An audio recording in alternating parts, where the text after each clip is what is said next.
तो दोस्तों टीसीएस के बारे में बात करेंगे। फ्यूचर में डिविडेंड क्या एक्सपेक्टेशन रख सकते हैं उसके बारे में हम वीडियो में जानने वाले हैं, और क्या बढ़ेगा डिविडेंड कम होगा उसके बारे में हम समझेंगे। सबसे पहले टीसीएस के डिविडेंड से पहले हमको जानना है जो उनकी जो मेन होल्डिंग कंपनी है जो 72% टीसीएस को होल्ड करती है, वो है जो टाटा ग्रुप।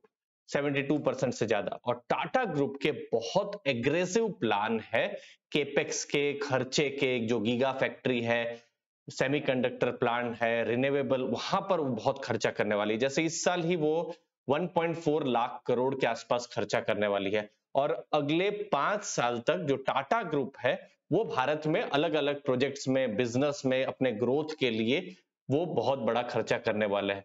तो आपका क्वेश्चन हो सकता है कि यहां पर फिर टीसीएस कहां पर आया। तो देखिए, जब टाटा ग्रुप इतना बड़ा खर्चा करने वाली है तो उनको कहां से पैसा आएगा, और वहां आता है टीसीएस का मेन रोल। ठीक है, जैसे पिछले साल अगर आप देखेंगे तो टीसीएस ने लगभग 38,000 करोड़ रुपए का डिविडेंड दिया था, प्लस बाईबैक भी दिया था। आपको याद होगा 4,500 के आसपास का जो प्राइस था, बाईबैक हुआ था टीसीएस की तरफ से।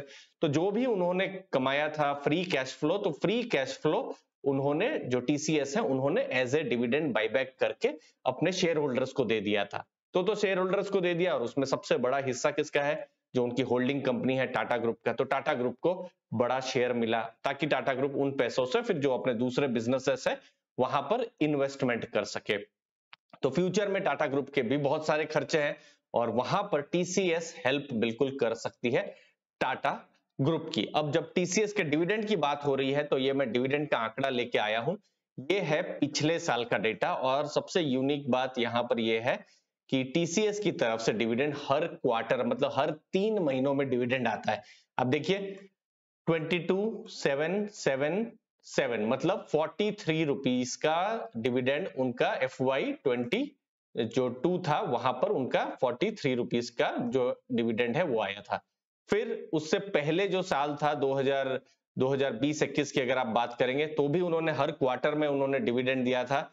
और ये जो डिविडेंड है, जैसे आप देख सकते हैं, 15 रुपए, 6 रुपए, 12 और 5, तो टोटल 38 रुपीस का डिविडेंड आया था, और फिर बाईबैक भी आया था। तो 2 साल कंटिन्यूअस हर क्वार्टर में बाईबैक भी आ रहे हैं और डिविडेंड भी आ रहे हैं। डिविडेंड हर क्वार्टर में आ रहा है, बाईबैक साल में एक बार आ रहा है। ठीक है, तो ये एक इंपॉर्टेंट चीज है जो इन्वेस्टर्स ध्यान में रख सकते हैं। ऑलरेडी अभी जुलाई का महीना में 8 रुपए का इंटरिम डिविडेंड आ चुका है, जो Q1 था। अब Q2 के जब भी इंफॉर्मेशन नोटिफिकेशन आएगी वो मैं आपको बता दूंगा कि इस बार Q2 जब भी अक्टूबर में रिजल्ट्स एक्सपेक्टेड हैं तो किस हिसाब से डिविडेंड का एक्सपेक्टेशन है, फिर उन सब चीजों के बारे में मैं अलग से आपको बता दूंगा। ठीक है, अब डिविडेंड के बारे में हम लोग बात करते हैं तो होल्डिंग कंपनी है, होल्डिंग कंपनी का मैक्सिमम इनकम अभी 86% वो टीसीएस की तरफ से आ रही है, और ऐसा अंदाजा है कि बाई फाइनेंशियल ईयर 25, मतलब अगले 2.5 साल, आप ऐसा सोच सकते हैं,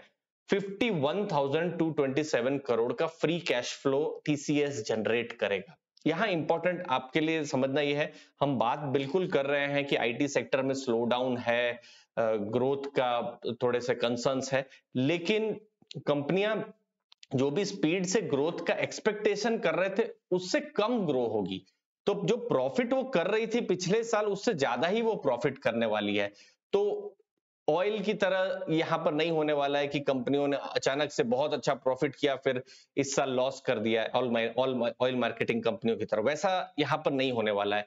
ग्रो होगा, थोड़ा कम ग्रो होगा। इसीलिए जो डिविडेंड्स हैं, मुझे नहीं लगता कि डिविडेंड में कोई बहुत बड़ा शॉक आने वाला है, खासकर जो आईटी कंपनियां हैं। इनफैक्ट इसमें आप टीसीएस, इन्फोसिस, एचसीएल टेक, उन सबको भी जोड़ सकते हैं। जैसे अभी एक्सपेक्टेड है, जो हमने देखा ना 39,000 करोड़ के आसपास फ्री कैश फ्लो, 10% के आसपास आप देख सकते हैं ये बढ़ सकता है, और फ्यूचर में भी डिविडेंड मिल सकता है। तो ये जो डेटा है, ये जो आंकड़े हैं, ये मिंट के जो लाइव मिंट है, वहां से मैं ये आपके सामने में लेकर आया हूं ये आर्टिकल, और उसको मैंने यहां पर आपके सामने एनालिसिस किया है। आप भी जो मिंट के जो प्रीमियम प्लान है उनको भी एक्सप्लोर कर सकते हैं। मैंने डिस्क्रिप्शन बॉक्स में लिंक दी हुई है, आपको डिस्काउंट भी मिल जाएगा दोस्तों। तो इंपॉर्टेंट एक ही रहेगा कि फ्री कैश फ्लो जो भी है टीसीएस दे रही है अपने इन्वेस्टर्स को, बस यही है कि उन्होंने लगभग पूरा 100% से ऊपर का जितना भी उन्होंने कमाया था, उन्होंने फ्री कैश फ्लो उन्होंने